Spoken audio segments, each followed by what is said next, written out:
Welcome back to another chilling volume of Tales of Old Japan. Tonight we journey once more into the heart of ancient fears, whispered legends and spirits that refuse to fade with time. These are the tales that once silenced laughter around the fire and still make shadows dance on the walls. Are you ready? Then let's begin. Episode 1, The Mirror in the Attic. Act Y, The Discovery. Akiko was a university student visiting her grandmother's countryside home during her winter break. She hadn't been there in years. The place always felt too heavy, she would say. But after her grandmother passed away, someone had to sort through the belongings. Alone in the dusty house, Akiko wandered through rooms full of old dolls, faded scrolls and moth-eaten futons. On the third day, she found the attic hatch. It was tightly sealed with a faded charm paper pasted over the handle. She hesitated. Why would her grandmother seal an attic with a Shinto Ofuda? But curiosity won. She peeled the charm away and climbed up. Inside was dim. Only streaks of light came through the cracks in the roof. In the farthest corner, hidden beneath a cloth embroidered with sakura petals, she found an object, a mirror. Not just any mirror. It had a black wooden frame, carved with dragons and kanji for truth and reflection. The surface was cloudy, almost like it had fog trapped beneath the glass. Act 2, The Reflection. That night, Akiko placed the mirror in the guest room. She sat before it, brushing her hair as her grandmother used to do. Her reflection appeared as expected, except after a moment, it smiled. Before she did, Akiko froze. She leaned forward. The reflection followed. But then, as she blinked, it didn't.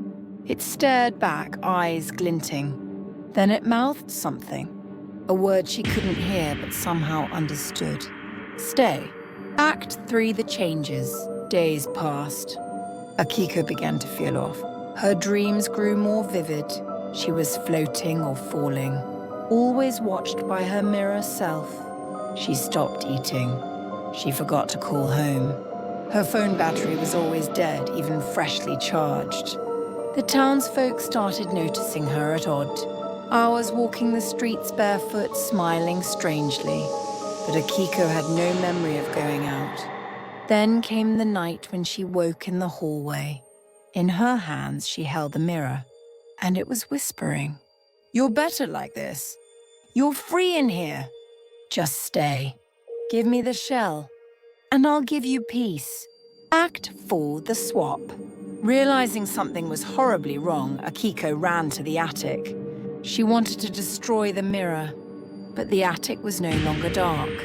It shimmered with mist, as if a doorway had opened. And standing there was her. The reflection stepped out of the mirror, barefoot, with hair that seemed to move like smoke. "Finally," it said, "you broke the seal." Akiko screamed. She tried to run, but her legs gave out. The mirror self knelt beside her, smiling sweetly. "Don't worry. I'll take good care of your life." With a shiver of air, the mirror's surface rippled, and Akiko vanished. Act V, The Aftermath. Weeks later, her relatives came looking for her. They found the house quiet, dusty. In the guest room sat Akiko smiling, dressed in old clothes, combing her hair. She greeted them politely, but her voice felt wrong. Her tone too formal, too smooth. She never blinked. And when they later asked her about the mirror in the room, she simply said, "That thing? It's just for decoration. But at night when the lights are out, some say the mirror's surface moves." And behind it, another girl, her eyes wide with fear, bangs silently, begging to come home. Closing narration. Old objects often carry memories, but some mirrors reflect more than just your face. In old Japan, they believed mirrors could capture the soul. Perhaps that belief wasn't so far from the truth. So if you ever find an old mirror covered in charms, leave it alone. Or you might see more than your own reflection. Episode 2, The Cat Who Wouldn't Die. Sound, cold wind, distant temple bell, faint meowing in the background. In the snowy hills of an old Japanese village, there lived a man who believed in discipline, order, and that strays had no place in his world. But some creatures won't stay dead. Akti the samurai and the cat, once in a secluded village. Surrounded by pine and snow, there lived a retired samurai named Genzaemon. He was a stern man, honorable but cold. Widowed and childless, he spent his days tending his garden and polishing the blade that once served him in war. One winter morning, as he swept snow from the path, he heard a soft meow.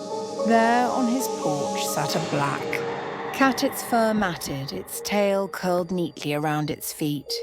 Genzaemon growled, "Begone. I have no food for you." But the cat returned the next day, and the next, every morning, waiting silently on his porch.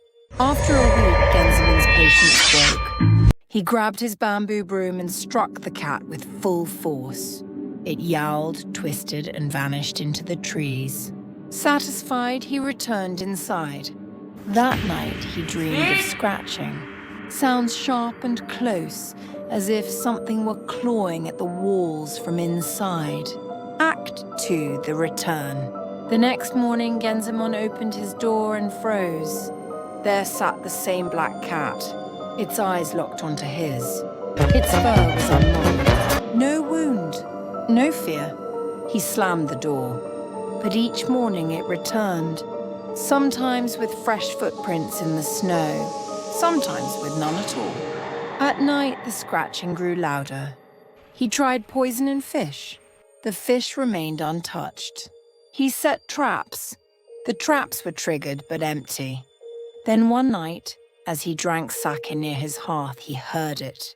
A low growl, not feline but human. When he looked up, he saw the cat at the window. It was standing on 2 legs, and it was smiling. Act 3, The Villagers Speak. The next day, Genzaemon went into town. He asked the innkeeper, "Have you heard of a strange cat haunting homes?" The innkeeper paled. "You shouldn't have struck it." Genzaemon frowned. "What do you mean?" "A bakanako," the innkeeper whispered. "A cat spirit. If a cat lives long enough, or is wrong, it becomes something else. Something clever. Something cruel." Genzaemon scoffed. "Superstition." But that night he found his sword missing. In its place was a single cat's paw, and the hearth fire had been extinguished, though he swore he had just fed it. Act 4, The Truth. The days turned to weeks. Genzaemon rarely slept. When he did, he dreamed of dark corridors, of fur brushing against his legs, of eyes glowing in the dark. He boarded up the windows. He sealed the doors. But still he found paw prints inside the house. Once he looked into his well and saw the reflection of the cat behind him, even though he was alone. One evening he snapped. With a lantern in hand, he entered the forest. He would find it, end it. He wandered for hours, snow falling silently around him. Then deep in the woods he saw a shrine, collapsed and overgrown. On its altar he saw a line of bones. Skulls, small, feline, and one with a charm tied around its neck. The same charm he once saw on a stray kitten as a child. A kitten he once kicked into a river when he was still a boy. "Do you remember me now?" A voice purred from the darkness. He turned, and the cat was there, eyes glowing gold, claws as long as knives. Before he could draw his blade, it was too late. Act V, The New Guardian.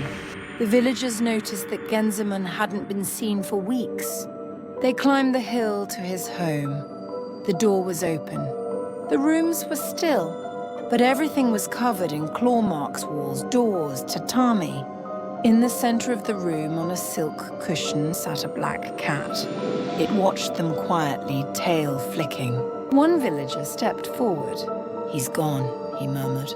But as they left, none of them noticed that the cat's shadow stretched too far, or that its eyes didn't reflect the light. They never found Genzaemon's body, but the cat stayed, waiting. Closing narration. In old Japan, they say cats see what humans cannot, that some live so long or die with such hatred, that they return as spirits to haunt the ones who wronged them. So if a stray visits your home, feed it, speak kindly, and never strike it, because some cats never die. Ending narration. Tales of Old Japan. Volen. Fat. Thank you for listening to Tales of Old Japan Volume 4. Tonight we walked alongside shadows, reflections that smiled back too soon, animals that would not die, masks that laughed until they cried, and footsteps that never truly faded. In these ancient tales, we find more than ghosts. We find warnings, regrets, and the lingering emotions of those long gone. So as you turn off the light tonight, remember, the spirits of old Japan are quiet, but never far. Until next time, sleep lightly, and if something stares at you from the mirror, don't look back.